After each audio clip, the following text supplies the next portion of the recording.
Hi friends, welcome back to our YouTube channel. ಎಲ್ಲರೂ ಹೇಗಿದ್ದೀರಾ? I hope ಎಲ್ಲರೂ ಚೆನ್ನಾಗಿದ್ದೀರಾ ಅನ್ಕೊಂತೀನಿ. ಇವತ್ತು ಎಲ್ಲಿಗೆ ಬಂದಿದ್ದೀವಪ್ಪ ಅಂತಂದರೆ, ಆಲ್ರೆಡಿ ಲಾಸ್ಟ್ ಟೈಮು ಹೇಳಿದ್ದೆ, ಸೌದತ್ತಿ ಎಲ್ಲಮ್ಮನಿಗೆ ಅದೇ ವಿಗ್ರಹಕ್ಕೆ ಕವಚ ಮಾಡಿಸ್ಕೊಡ್ತೀವಿ ಅಂತ ಹೇಳಿದ್ನಲ್ಲ. ಸೊ ಅದಕ್ಕೆ ಇವತ್ತು ಕೆಲಸ ಸ್ಟಾರ್ಟ್ ಮಾಡಿದ್ದಾರೆ, ಅದಕ್ಕೆ ನಾವು ಬಂದಿದ್ದೀವಿ. ಮತ್ತು ಇನ್ನೊಂದೇನಪ್ಪ ಅಂದರೆ ಮಡ್ಲಕ್ಕಿ ಕೊಡಬೇಕಿತ್ತು ನಾವು ಮನೆ ದೇವ್ರಿಗೆ. ಅದಕ್ಕೆ ಹಂಗೆ ಕೊಟ್ಬಿಟ್ಟು ಹೋಗೋಣ ಅಂತ ಬಂದಿದ್ದೀವಿ. ಬನ್ನಿ ತೋರಿಸ್ತೀನಿ ಅದು ವರ್ಕೆಲ್ಲ ಹೆಂಗೆ ಮಾಡ್ತಾರೆ ಏನು ಅಂತ. ಇಲ್ಲಿ ಕಾಣಿಸ್ತಿದೆಯಲ್ಲ, ಇದೇ ವಿಗ್ರಹ. ಈ ವಿಗ್ರಹಕ್ಕೇನೆ ನಾವು ಕವಚ ಮಾಡಿಸ್ಕೊಡ್ತೀವಿ ಅಂತ ಹೇಳಿರೋದು. ಬನ್ನಿ ಅದು ಫೈನಲ್ ಆಗೆಲ್ಲ ಹೆಂಗ್ ಬರುತ್ತೆ ಏನು ಅಂತ ತೋರಿಸ್ತೀನಿ. ಇದೇ ಮೇಡನಾ? ಈ ಕಲರ್ ಐತಿ, ಬ್ಲಾಕ್ ಇಲ್ಲ. ಬ್ಲಾಕ್ ಅಲ್ಲ, ಇದು ಜೇನ್ಮಣ ಇದೆ. ಈಗ ವಿಗ್ರಹಕ್ಕೆ ಮೇಣ ಹಾಕಬೇಕು. ಅದಕ್ಕೆ ಮುಂಚೆ ಏನೋ ಆಯಿಲ್ ಏನೋ ಹಾಕ್ತಿದ್ದಾರೆ, ಯಾಕಂದರೆ ಅದು ಕರೆಕ್ಟಾಗಿ ಫಿನಿಶಿಂಗ್ ಬರಬೇಕು. ಅದಕ್ಕೋಸ್ಕರ ಇವಾಗ ಅದು ಮೇಣ ಹಾಕ್ತಾರೆ. ಅದು ಮತ್ತೆ ಅದು ರಿಮೂವ್ ಮಾಡಬೇಕಲ್ಲ, ರಿಮೂವ್ ಮಾಡಬೇಕಾದ್ರೆ ಈಸಿಯಾಗಿ ಬರಬೇಕು. ಅದು ಕಚ್ಕೊಬಿಟ್ರೆ ಅದು ಶೇಪು ಮತ್ತು ಅದು ಸೈಜು ಗೊತ್ತಾಗಲ್ವಲ್ಲ. ಅದಕ್ಕೆ ಫಸ್ಟು ಎಣ್ಣೆನೂ ಹಾಕ್ತಿದ್ದಾರೆ. ಅದು ಹಾಕಾದ್ಮೇಲೆ ಆಮೇಲೆ ಮೇಣ ಹಾಕ್ತಾರೆ. ಇರಿ ನೋಡೋಣ ಹೆಂಗೆ ಹಾಕ್ತಾರೆ ಏನು ಅಂತ ತೋರಿಸ್ತೀನಿ. ಮಾತಾಡಮ್ಮ. ಹಾಂ, ಏನ್ ಮಾತಾಡಿ? ಹೆಂಗ್ ಅನ್ಸ್ತೈತೆ ನನ್ನ ವಿಡಿಯೋಸ್ ಎಲ್ಲ? ಚೆನ್ನಾಗಿ ಗೊತ್ತಾಯ್ತೆ. ಎಷ್ಟೊಂದು ಸಪೋರ್ಟ್ ಮಾಡ್ತಾರಲ್ಲ, ಹೆಂಗ್ ಅನ್ಸ್ತೈತೆ? ಚೆನ್ನಾಗಿ ಗೊತ್ತಾಯ್ತೆ. ಹ್ಮ್, ನಿಮ್ಮ ಆಶೀರ್ವಾದ ಎಲ್ಲ ನಮ್ಗೆ ಮೇಲೆ ಇರ್ಲಿ. ಚೆನ್ನಾಗಿ ಬರ್ತಿದ್ಯಾ ವಿಡಿಯೋಸ್ ಎಲ್ಲ? ಚೆನ್ನಾಗಿ ಬರ್ತಾಯ್ತೆ. ಗೈಸ್, ನಮ್ಮ ಅತ್ತೆನೇ ಜಾಸ್ತಿ ಸಪೋರ್ಟ್ ಮಾಡೋದು ನಮ್ಮ ಅಮ್ಮನೇ. ನಮ್ಮ ಮನೆಯವ್ರು ಬೇಡ ಅಂತ ಇದೆ ಅಂದ್ರೂ ನಮ್ಮ ಅಮ್ಮನೇ ಇರು, ಏನ್ ಮಾಡ್ತಿದ್ದಾಳೆ, ಚೆನ್ನಾಗಿ ಮಾಡ್ತಿದ್ದಾಳಲ್ಲ ಅಂತ ನಮ್ಮ ಅಮ್ಮನೇ ಸಪೋರ್ಟ್ ಮಾಡೋದು. ಎಲ್ಲ ದೇವರ ಸಹಕಾರ, ನಿಮ್ಮ ಆಶೀರ್ವಾದ ಇದೇ ತರ ಮುಂದಕ್ಕೂ ಸಪೋರ್ಟ್ ಮಾಡಿ. ಹ್ಮ್ ನಿಮ್ಮಿಂದ ನಾವು ಹಾಯ್ ಮಾಡು ಮತ್ತೆ. ಹಾಯ್ ಹಾಯ್ ಮಾಡು, ಬಾಯ್. ಹಾಯ್ ಮಾಡು. ಬಾಯ್ ಮಾಡ್ತಾ ಇದ್ದೆ ನಮ್ಮ ಬಂದಿದ್ವಿ. ಯಾವ್ದು ನಿಮ್ಮ ಮನೆ ದೇವ್ರು? ಗೈಸ್ ನೋಡಿ, ಇವಾಗ ತೆಗ್ದಿದ್ದಾರೆ. ಇದು ಕೈಯಿಂದು ಅಂತ ಅನ್ಸುತ್ತೆ ನೋಡಿ, ಅದು ಬಂದಿದೆ ಶೇಪು. ಇವಾಗ ಅದನ್ನ ಅವರು ನೀರ್ಗೆ ಹಾಕಿ ಇಡ್ತಿದ್ದಾರೆ. ಮೇಣ ಹಾಕಿದ್ರು, ಹಾಕಿ ತೆಗ್ದಿದ್ದಾರೆ. ಅದು ಗೈಸ್ ನೋಡಿ, ವಿಗ್ರಹಕ್ಕೆ ಮೇಣ ಹಾಕ್ತಿದ್ದಾರೆ. ಈಗ ಆಲ್ರೆಡಿ ಮೇಲ್ಗಡೆ ಹಾಕಿದ್ದಾರೆ ಕಿರೀಟಕ್ಕೆ. ಇವಾಗ ಅದನ್ನ ರಿಮೂವ್ ಮಾಡಬೇಕು. ಅದಕ್ಕೆ ನೋಡ್ತಿದ್ದಾರೆ ಅದು ಹೊಂಟಿದ್ಯಾ ಏನು ಅಂತ. ನೋಡಿ, ಆ ಥರ ಎಲ್ಲ ಶೇಪ್ಗೆಲ್ಲ ಮೇಣ ಹಾಕಿ ಆಮೇಲೆ ಅವರು ರೆಡಿ ಮಾಡ್ಕೊತಾರೆ ಗೈಸ್. ಒಂದೊಂದು ಪಾರ್ಟ್ಸೂ ಆಮೇಲೆ ರೆಡಿ ಮಾಡ್ತಾರೆ.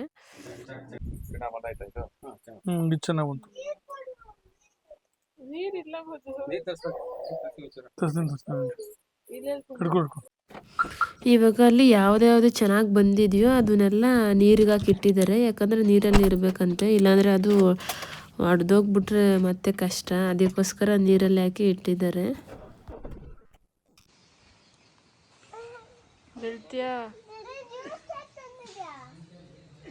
ಕುಡಿಯಕ್ಕೆ ಕುಡಿಯಕ್ಕೆ ನಿನಗಲ್ಲ, ನಮಗೆ.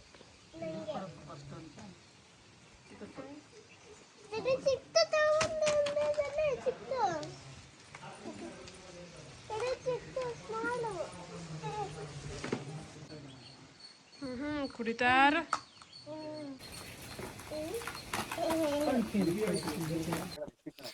ಗೈಸ್, ಇವಾಗೆಲ್ಲ ರೆಡಿಯಾಗಿದೆ. ಅದಕ್ಕೆ ಪ್ಯಾಕ್ ಮಾಡ್ಕೊತಿದ್ದಾರೆ. ಅಂದರೆ ನ್ಯೂಸ್ ಪೇಪರ್ಗೆ ಹಾಕಿ ಮತ್ತು ಬಾಕ್ಸ್ಗೆ ಹಾಕೋತಿದ್ದಾರೆ. ಕಾಟನ್ ಬಾಕ್ಸ್ಗೆ ಹಾಕ್ಕೊಂಡು ಅದು ಸೇಫಾಗಿ ಎತ್ಕೊಂಡು ಹೋಗ್ಬೇಕಲ್ಲ. ಅವ್ರು ಮತ್ತೆ ಅಲ್ಲಿ ಎತ್ಕೊಂಡು ಹೋಗಿ ಫೈಬರ್ ಹಾಕ್ಸಿ ಆಮೇಲೆ ಹಚ್ಚಿ ಹಾಕ್ಸ್ತಾರಂತೆ.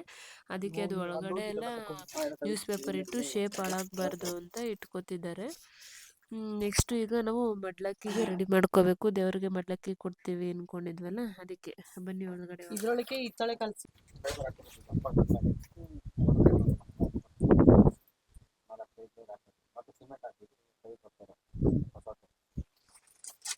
ಮಾಡೋದ್ಮೇಲೆ ಫೈಬರ್ ಏನ್ ಮಾಡ್ತೀರಾ? ಬಂಡವಾಳ ಒಂದು 10-12 ಸಾವಿರ ರೂಪಾಯಿ ಬೀಳುತ್ತೆ. ಅದಕ್ಕೆ ವೇಸ್ಟ್ ಕೆಲಸ ಮಾಡಿ ಹೆಚ್ಚಿದ್ದಾರೆ. ಏನು ಬರೋದು ರೀಸೈಕಲಿಂಗ್ ಬರೋದು. ಈ ಬೇಡ ರೀಸೈಕಲಿಂಗ್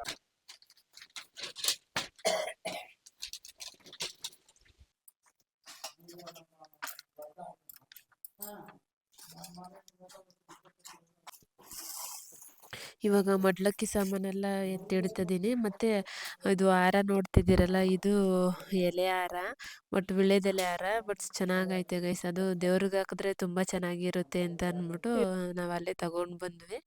ಬಟ್ ಚೆನ್ನಾಗೈತೆ. ನೋಡೋಣ ಇರಿ ದೇವ್ರಿಗೆ ಹಾಕ್ದಾಗ ಹೆಂಗೆ ಕಾಣುತ್ತೆ ಅಂತ.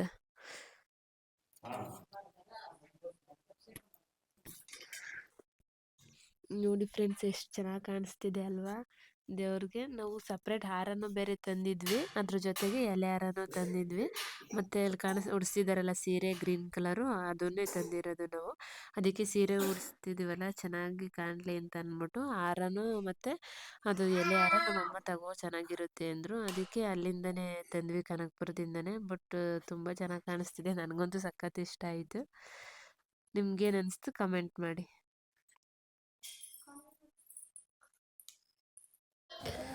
ಗೈಸ್ ಮತ್ತು ನಾನು ಹೂವು ನೋಡಿ ನನ್ನ ಕೂದಲಿಗಿಂತ ಎಷ್ಟು ದೊಡ್ಡದಾಗೈತೆ. ನಾನು ಆಮೇಲೆ ಇವಾಗ ವೀಡಿಯೋಸ್ ನೋಡುವಾಗ ನೋಡ್ಕೊತಿದ್ದೀನಿ ಎಷ್ಟು ಉದ್ದಾಗಿದೆ ಅಂತ. ಅಲ್ಲಿ ಮುಡ್ಕೋಬೇಕಾದ್ರೆ ಸ್ವಲ್ಪನೇ ಇತ್ತು, ಇವಾಗ ಎಷ್ಟು ಉದ್ದಾಗಿದೆ. ಮತ್ತು ಮಡ್ಲಕ್ಕಿಗೆಲ್ಲ ಪೂಜೆ ಎಲ್ಲ ಮಾಡಿದ್ವಿ, ನಾನು ಚೇತು ಇಬ್ಬರೂ. ಆಮೇಲೆ ಅವ್ರು ಹೇಳಿದರು, ನೀವೇನಾದರೂ ಒಂದು ಸಂಕಲ್ಪ ಮಾಡ್ಕೊಂಡು ಆಮೇಲೆ ಅದನ್ನ ಕಟ್ಟಿ ನಮಸ್ಕಾರ ಮಾಡಿಸಿ ಬೇರೆಯವ್ರ ಕೈಲಿ ಆಮೇಲೆ ಕೊಡಿ ಅಂತ ಅಂದಿದ್ರು. ಅದಕ್ಕೆ ಇವಾಗ ನಾನು ಚೇತು ಪೂಜೆ ಮಾಡ್ತಿದ್ದೀವಿ. ಇವಾಗ 3 ಗಂಟೆ ಹಾಕ್ತಿದ್ದೀನಿ, ಹಾಕ್ಬಿಟ್ಟು ಆಮೇಲೆ ಅಲ್ಲಿದ್ರಲ್ಲ ಅವ್ರ ಕೈಲೂ ಅದನ್ನು ನಮಸ್ಕಾರ ಮಾಡಿಸಿ ಆಮೇಲೆ ಅವ್ರಿಗೆ ಸ್ವಾಮಿಗಳ ಕೈಗೆ ಕೊಡ್ತೀನಿ.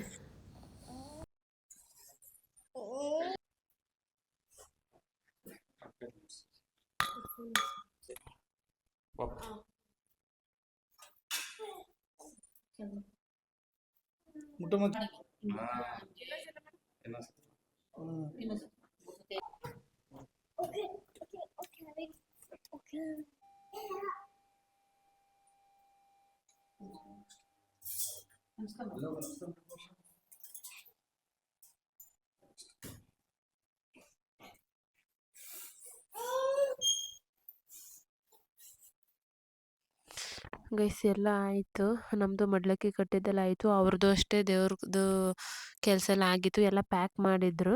ಸೊ ಅದಕ್ಕೆ ಅವ್ರು ಇಲ್ಲಿಂದ ಬೈಕಲ್ಲಿ ತೊಗೊಂಡೋಗಿ ಮತ್ತೆ ಅವ್ರಿಗೂ ಇದಾಗುತ್ತೆ ಅಂದ್ಬಿಟ್ಟು ಚೇತು ನಾನೇ ಅಲ್ಲಿಗೆ ಬೆಂಗಳೂರಿಗೆ ಡ್ರಾಪ್ ಮಾಡ್ತೀನಿ ಅಂತ ಅಂದರು. ಸೊ ಅದಕ್ಕೆ ನಮ್ಮ ಕಾರ್ಗೆ ಇಟ್ಕೊತಿದ್ದಾರೆ.